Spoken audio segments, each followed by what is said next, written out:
নমস্কাৰ বন্ধুসকল, ৰডালি ব্লগজলৈ আপোনালোকক পুনৰবাৰ স্বাগতম জনাইছোঁ। আশা কৰোঁ আপোনালোক সকলো ভালেই আছে। আৰু আজিৰ এই ভিডিঅ'টো আৰম্ভ কৰিছোঁ বহুদিনৰ মূৰত, বহুদিন মানে এসপ্তাহমানেই হ'ব। মোৰ মোবাইলটো ভাঙি গৈছিলে, সৰুতে পেলাই দিছিলে, যাৰ কাৰণে ডিছপ্লেখন ভাঙি গৈছিলে আৰু মই যোৰহাটৰ পৰা ভিডিঅ'বোৰ আৰু কৰিব পৰা নাই। আৰু সেয়েহে এতিয়া যিহেতু তেজপুৰলৈ আহিলোঁ আৰু আজি হ'ল সপ্তমী, আৰু সপ্তমী পূজা মানে আৰম্ভ হৈ গ'ল চাগে এতিয়া, বাৰু যিয়ে নহওক। সেয়েহে তেজপুৰৰ পৰা ভিডিঅ'টো আৰম্ভ কৰিছোঁ। আৰু মোবাইলটো ইয়াতে ঠিক কৰি ল'লোঁ যোৱাকালি ষষ্ঠী আছিল, অকণমান বজাৰলৈ ওলাই গৈছিলোঁ, কিন্তু এয়া মোবাইলটো বেয়া কাৰণে মই কৰিব নোৱাৰিলোঁ ভিডিঅ'। আৰু আপোনালোক সকলোৰে নিশ্চয় চাগে ভালেই আছে। তেনেহ'লে আজি ৰাতিপুৱাই ৰডালিয়ে এটা নতুন ব্লগ লৈ আপোনালোকৰ ওচৰলৈ আহিছোঁ। আশা কৰোঁ আপোনালোক সকলোৰে চাই ভাল লাগিব আৰু শেষলৈকে চাব। আৰু এয়া চাওক, মাহঁতৰ ঘৰৰ আগফালে এয়া ফুল মায়ে ৰুইছে, কি ধুনীয়াকৈ ফুলি আছে হয়নে? আৰু আপোনালোকৰ ফালে বতৰ কেনেকুৱা কওকচোন। ইয়াত যে ইমান গৰম পৰিছে, যোৱাকালি ৰাতিটো ভালকৈ শুবই পৰা নাই। আৰু ৰাতিপুৱা এয়া উঠিছোঁ, উঠি গা পা ধোৱা হৈ গ'ল। আৰু সৰু ল'ৰা কান্দি আছিলে, যাৰ কাৰণে তাক আকৌ গাখীৰ খুৱাই দিলোঁ। আৰু তাৰপিছতে ভিডিঅ'টো আৰম্ভ কৰিছোঁ।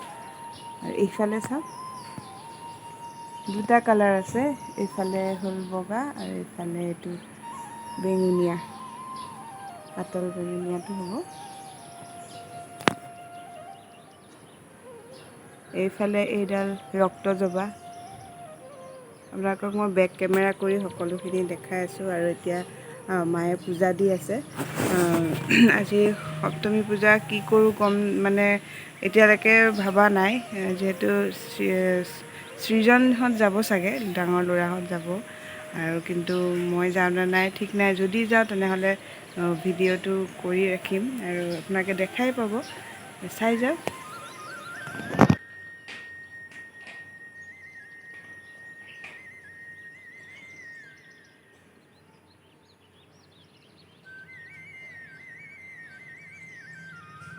এতিয়া যাওঁ, অলপমান চাহ খাওঁ, চাহ খাই লৈ ফ্ৰেছ হৈ লওঁ। আৰু মানে চাহখিনি নোখোৱালৈকে ভাল নালাগে ন।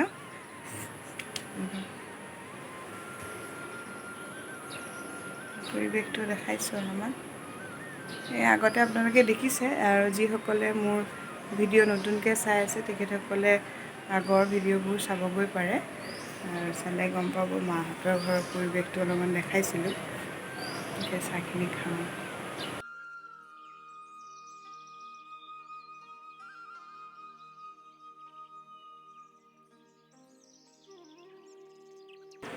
এয়া চাহ লৈ লৈছোঁ, খাই লওঁ।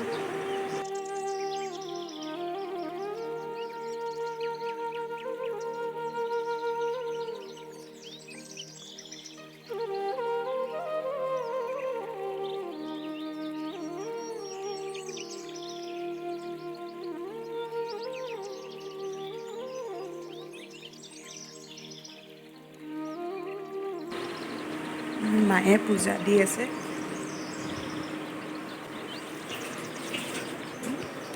এয়া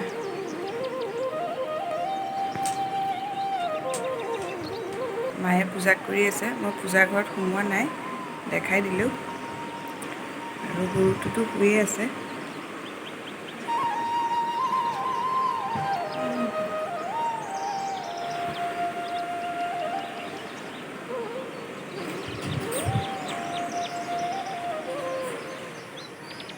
ৰাতিপুৱা ইমান ভাল লাগিছে, মানে নিজৰ জেগা নিজৰ কথাই, মানে নিজৰ জেগা নিজৰ কথা, ঠিকেই কৈছোঁ।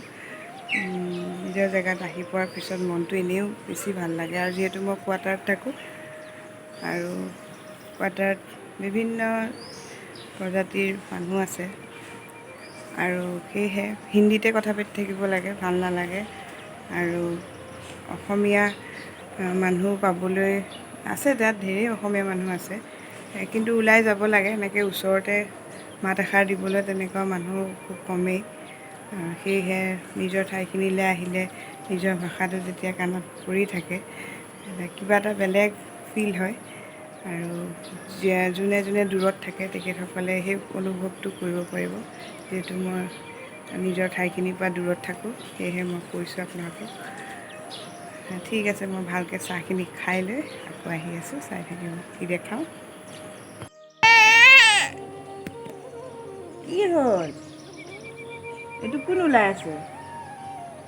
দিয়ান। আমাৰ দিয়ান ভিডিঅ'ত ওলাই আছে। আজি ৰাতিপুৱা আমি দিয়ান মই বহি আছোঁ ক'ত? মাৰ ঘৰৰ বাৰান্দাত। চকু ফুলি আছে দেখিছে। ৰাতিটো টোপনি নাই, ইমান গৰম। অক্টোবৰ মাহত যে ইমান গৰম মানে ভাবাই নাই। টুকুলু দিয়ান উঠি গ'ল। হেল্ল' দিয়ান, এইফালে চোৱা দিয়ান। অ' দিয়ান। আৰু এইফালে এইটো উঠিলে এইফালে চোৱা। নাই, আকৌ সিফালে চাইছে। এইটো আমাৰ ডাঙৰটো পানী খাই আছে। এইফালে অঁ এয়া ৰাতিপুৱাই ককাকে কলৰ পানী দিছে। আৰু এইটো বটলত এয়াও কলৰ পানী টিকলাৰ কাৰণে। টিকলাই নাখায়, অকণমান দেৰি ৰখিব। খোৱাৰ পৰা উঠিয়ে লগে লগে খাব নিবিচাৰে। তই খাইছ নাই? পূৰা খাইছা? পূৰা এগিলাচ খাই দিবিনে? আৰু খাবি? আৰু এটা আছে। ঠিক। এয়া বাকী ঘৰৰ মানুহ সকলো উঠা হৈ গ'ল।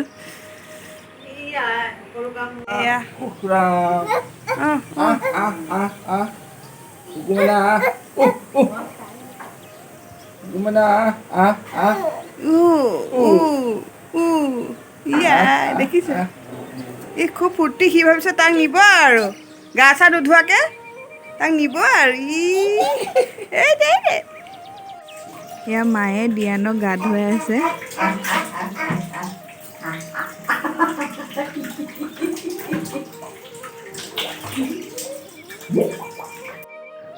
আৰু এয়া চাওক, মাংস আজি আনিছিলে দেউতাই। আৰু মাংসখিনি ময়ে বনাইছোঁ, সেইকাৰণে মাংসৰ গোটেই যোগাৰখিনি কৰি লৈছোঁ। কেপচিকাম দি বনাম। কেপচিকাম ভাল পায়নে আপোনালোকে? জনাবচোন। এয়া চাওক। আৰু এইফালে টেৱাখন লাগে দিয়ানক লাগি আছে মাৰ লগত। আৰু অলৰেডি বনোৱাখিনি নেদেখালোঁ, কিন্তু এয়া চাওক ৰেডি হৈ গ'ল মাংস। আমি খাম আৰু এয়া পোলাও লগত মায়ে বনাইছিলে। আৰু আবেলি এয়া চাওক, দেউতা আৰু দিয়ান পূৰা ফূৰ্তি কৰি আছে। হাঁহি ক'বই নোৱাৰে। ৰাখি থৈছোঁ তাকে। দেউতাই ইমান মৰম কৰে। মায়েও গান গাই আছিলে। মুঠতে আমি চাৰিটা সন্ধিয়া সময়ত ওলাই যোৱা নাছিলোঁ সপ্তমীৰ দিনা। আৰু সেয়েহে এনেদৰে ফূৰ্তি কৰি আছোঁ। আৰু এয়া এফালে চাওক, মোৰ মানুহজনে ল'ৰালে লৈ আহিছে বেলুন এটা, য'ত লাইট জ্বলি থাকে। আৰু তাক সেইটো লাগে। মই কৈছোঁ এতিয়া নিদিবা, ফুটাই দিব। অলৰেডি কিন্তু সি ফুটাই দিলেই অলপ পিছতে। আৰু তাক এতিয়া এখেতক কৈছোঁ অকণমান বাহিৰলৈ উলিয়াই লৈ যোৱা। তাক অকণ ওচৰতে আমাৰ পূজা হয়েই, সেইকাৰণে দুখনমান পূজা বোলো তাক দেখাই লৈ আনা। উৎপাত কৰি আছে, ভিতৰতেও সোমাই আছে যিহেতু, সেইকাৰণে তাক অলপমান দেখাবলৈ লৈ গৈছে। এয়া চাওক, অষ্টমীৰ দিনা বৰষুণ চব ভিজি আছে। এয়া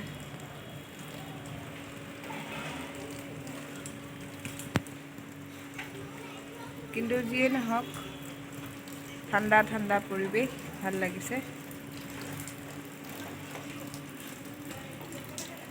আজি যদি বৰষুণ কমে চাবলৈ যাম, নহ'লে একেবাৰে আৰু নৱমীৰ দিনাখন ওলাই যাম, চাকি জ্বলাম।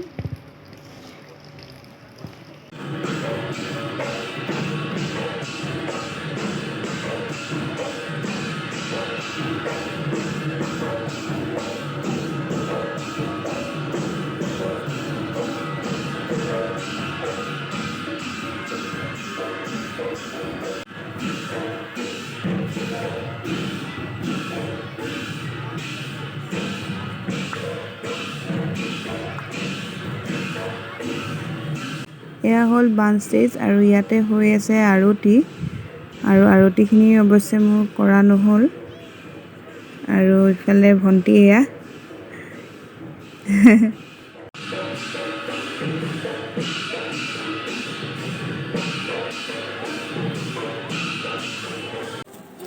আমি এখন মণ্ডপত চালোঁ বান ষ্টেজ মণ্ডপ বুলি কয় মান ষ্টেজৰ ভিতৰত হয় আৰু এয়া চাওক আৰু এখন মণ্ডপলৈ এতিয়া গৈ আছোঁ ৰাস্তা দি খোজকাঢ়ি আৰু আমাৰ ধ্যানক লৈ আছে বাইদেউৰ ল'ৰাটোৱে ইফালে ভণ্টি আৰু এখেত খোজকাঢ়ি গৈ আছে আৰু এয়া মানুহ আজি অকণমান কম বৰষুণটো সন্ধিয়া সময়ত আহি গ'ল কাৰণে আৰু এইখিনিয়ে আমাৰ মেইন বজাৰৰ চাৰিআলিটোৰ ওচৰত কামৰূপীয়া নামঘৰ বুলি কয় তেজপুৰবাসী ৰাইজেতো সকলোৱে জানেই আৰু প্ৰত্যেক বছৰে আমি এইখন পূজালৈ আহোঁ পৰিৱেশটো দেখাই দিছোঁ আপোনালোকক পূজাৰ আৰু বহুত ডাঙৰ ভিতৰটো সেইকাৰণে ঢেৰ মানুহ হ'লেও অসুবিধা নহয় এয়া চাওক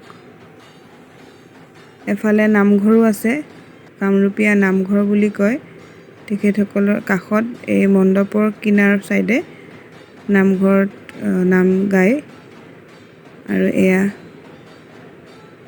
সকলোকে দেখাই দিছোঁ কেনেকুৱা লাগিছে জনাব আহল বহল পৰিৱেশ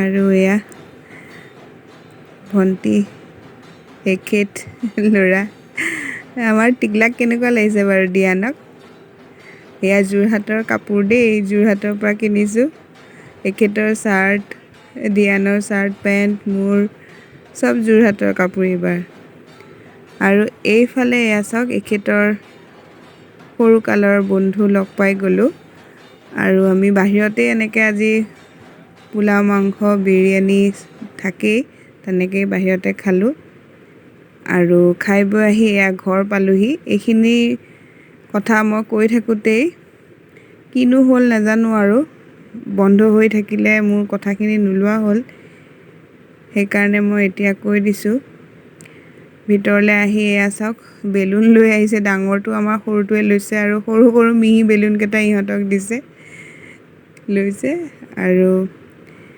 এইখিনিতে আজিৰ ভিডিঅ'টো মই শেষ কৰিবলৈ ওলাইছোঁ আৰু যদি সকলোৱে মোৰ এই ভিডিঅ'টো চাই ভাল পাইছে তেনেহ'লে প্লিজ কমেণ্ট কৰি জনাব আৰু নতুনসকলে যোনে মোৰ ভিডিঅ'টো চাই আছে তেনেহ'লে ছাবস্ক্ৰাইব কৰি দিব তে আজিলৈ আহিছোঁ বাই বাই